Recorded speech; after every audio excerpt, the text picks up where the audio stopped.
Somewhere in a closet, in a cabinet, in the back of a garage, there is a sewing machine older than your grandmother that still sews a straighter stitch than the $600 computerized one sitting on your table right now. I'm not exaggerating. These machines have survived wars, moves, floods, being dropped downstairs, and 40 years of, I'll get to fixing it eventually, and they still purr like the day they left the factory. Today we're talking about 7 of them. Machines so good, so overbuilt, so stubbornly reliable, that companies eventually had to kill them off. Not because they broke, but almost because they didn't. Stick around, because by the end of this video you're going to look at your own machine a little differently. And hey, if you want to go even deeper into the history, mechanics, and hands-on repair of machines exactly like these, I've got a full course called Greatest Sewing Library online linked in my bio. It's basically 40 years of my brain in video form. Okay, let's get into it. 1. The Singer Featherweight 221, the machine that made portable possible. We have to start here, because there is no more famous, immortal sewing machine on the planet than the Singer Featherweight 221. This little machine debuted at the 1933 Chicago World's Fair, in the absolute pit of the Great Depression, which honestly should have been a terrible time to launch a brand new luxury item. Instead, it became one of the best-selling machines in Singer's history. Production ran from 1933 all the way into the 1960s, with over 3 million units made, and the last of the line, the plain white 221K7, rolled off the line in Scotland before Singer finally called it quits. So, why did it stop? Simple economics. By the mid-1960s, sewing machine technology had moved on to zigzag stitching and automatic features, and the Featherweight's charm, a straight-stitch-only machine with a tiny aluminum body, started to look old-fashioned next to flashier, feature-loaded competitors. Singer needed factory space and tooling for newer, more modern machines, and a 30-year-old design, no matter how beloved, eventually gets retired. Here's the twist, though. Quilters never got the memo that it was supposed to be obsolete. The Featherweight weighs under 12 pounds thanks to its aluminum casting, which made it wildly portable for its era. A real throw-it-in-a-bag-and-go machine when every other machine on the market was a cast-iron boat anchor. But the real secret is under the hood. That straight stitch is ridiculously precise, and the gear-driven motor was built to run for decades with just a drop of oil now and then.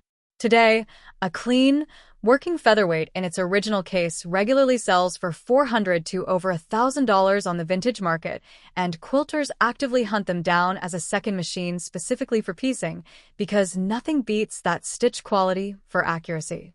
It's not a collector's shelf piece. People use these things every single day. 2. The Singer 15-91, the machine built like a tank, literally. If the Featherweight is the delicate darling of the vintage world, the Singer 15-91 is its blue-collar cousin. This was Singer's flagship home machine through the 1940s, and its claim to fame is something called a potted motor, a gear-driven motor permanently mounted onto the machine's back, direct drive, with 0 belts to slip or stretch. That motor was so overbuilt that it can sew through more than 5/16 of an inch of denim with the standard foot, no exaggeration, and leatherworkers still hunt these down today specifically because they punch through thick vinyl and canvas that would choke a modern home machine. So, why doesn't Singer make anything like it anymore? A few reasons. First, that potted motor, while nearly indestructible, was expensive to manufacture and heavy. These machines tip the scales at over 30 pounds once you count the motor. As sewing machines moved toward lightweight, portable designs for the post-war suburban home, that kind of industrial-grade engineering simply didn't fit the direction the market was heading. Second, Singer moved toward built-in zigzag stitching with the 401 and other slant needle models we'll get to in a minute, and straight-stitch-only machines like the 15-91 became yesterday's technology almost overnight, even though functionally they were arguably better built.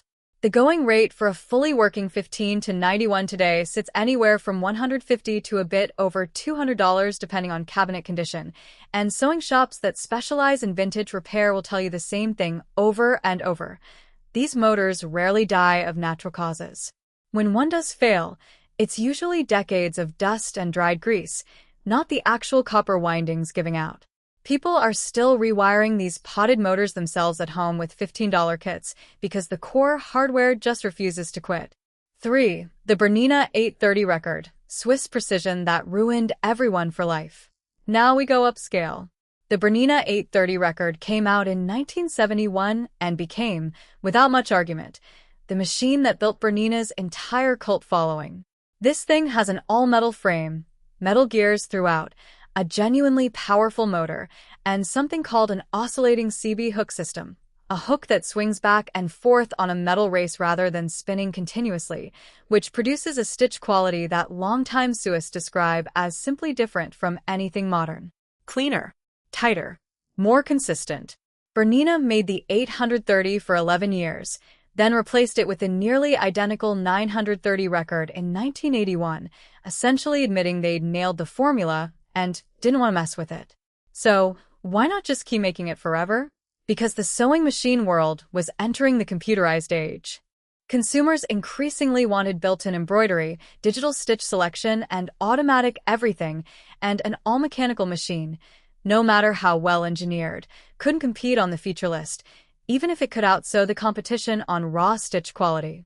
Bernina had to move forward or get left behind, and the 830's very simplicity, the thing that makes it beloved today, is exactly what made it commercially unsustainable by the 1980s. Here's the part that'll blow your mind. Technicians who service these machines today, more than 50 years after the first ones left the factory, will tell you that most problems come from a machine simply sitting unused for too long, letting oil dry out and gears seize, not from mechanical failure. Once you clean and re-lubricate an 830, it just goes back to work.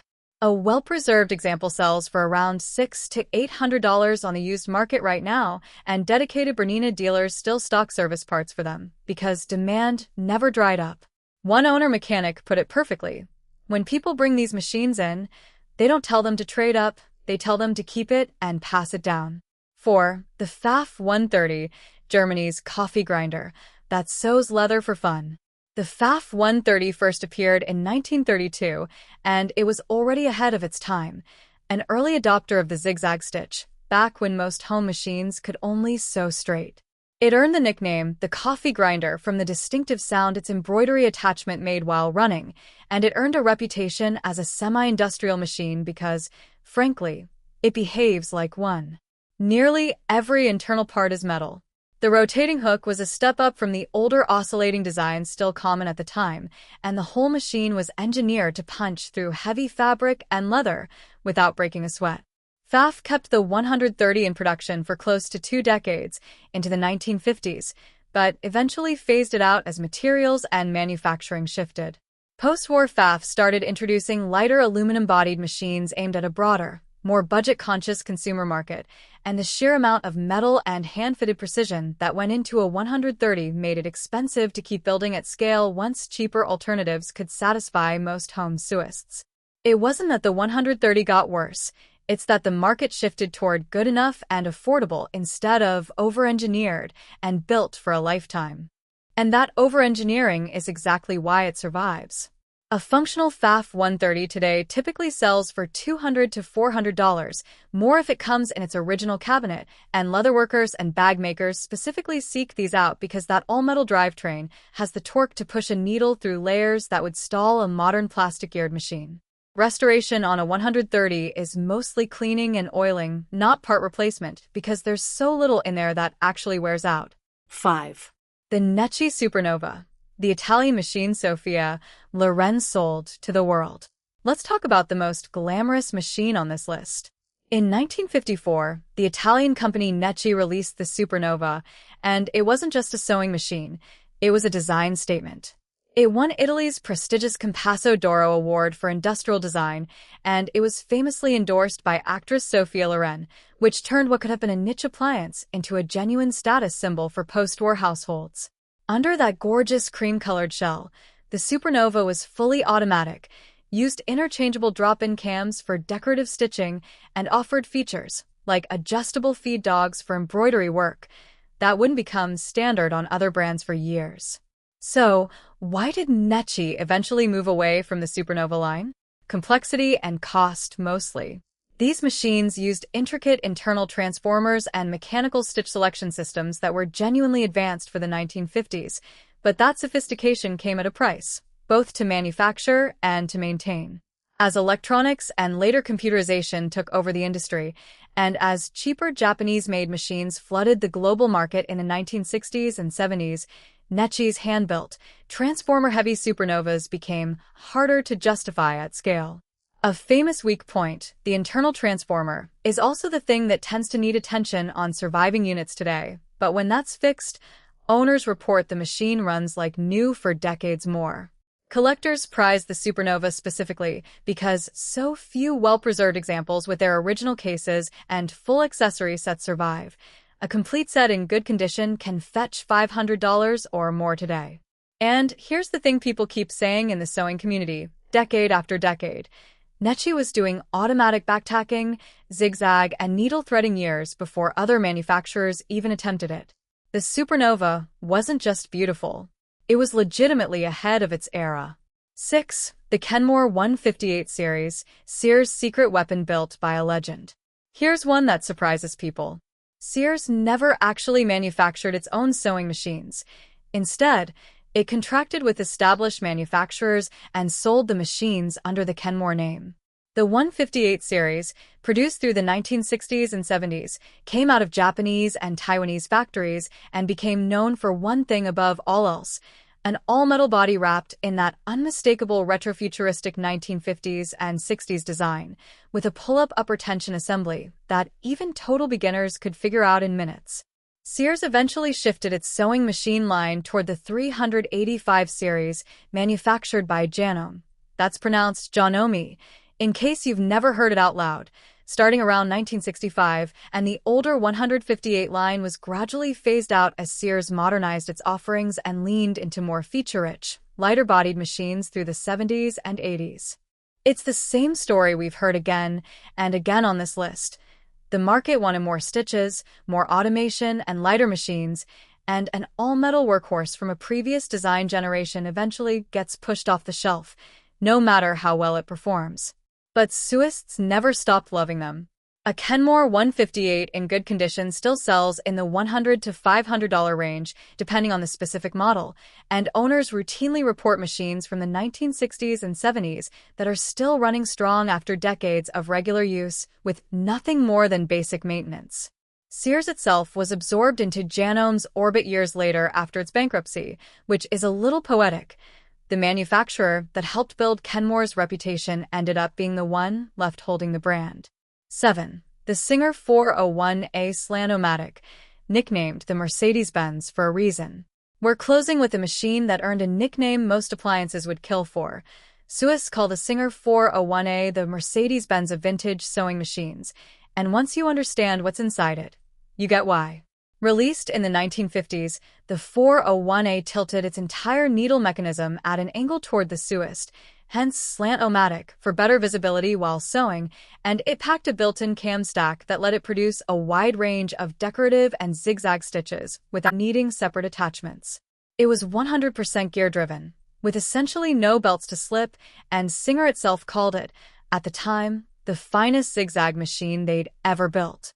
The 401A eventually gave way to newer Singer lines as the company chased lighter, cheaper, more mass-producible designs through the 1960s and beyond.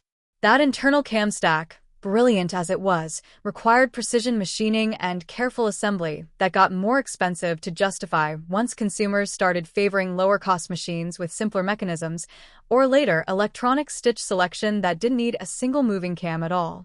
It's the same pattern we've seen over and over tonight. Incredible engineering eventually loses to cheaper manufacturing, at least on the sales floor. Today, a working 401A can be found anywhere from $60 for a rough estate sale find up to a few hundred for a beautifully kept example, and longtime users will tell you flat out that it can outstitch some of their modern machines, tension included. The only real hiccup collectors run into is a frozen cam stack or stitch selector after decades of storage, and that's almost always a cleaning and lubrication fix, not a design flaw. Once it's freed up, it goes right back to being exactly what Singer promised, the finest zigzag machine they ever made. What all 7 have in common? Notice the pattern here. None of these machines got discontinued because they broke down or because customers stopped trusting them. Every single one was retired because the market moved toward lighter materials, cheaper manufacturing, and flashier feature lists, while the actual engineering underneath these machines was, in some cases, better than what replaced it. Metal gears instead of plastic.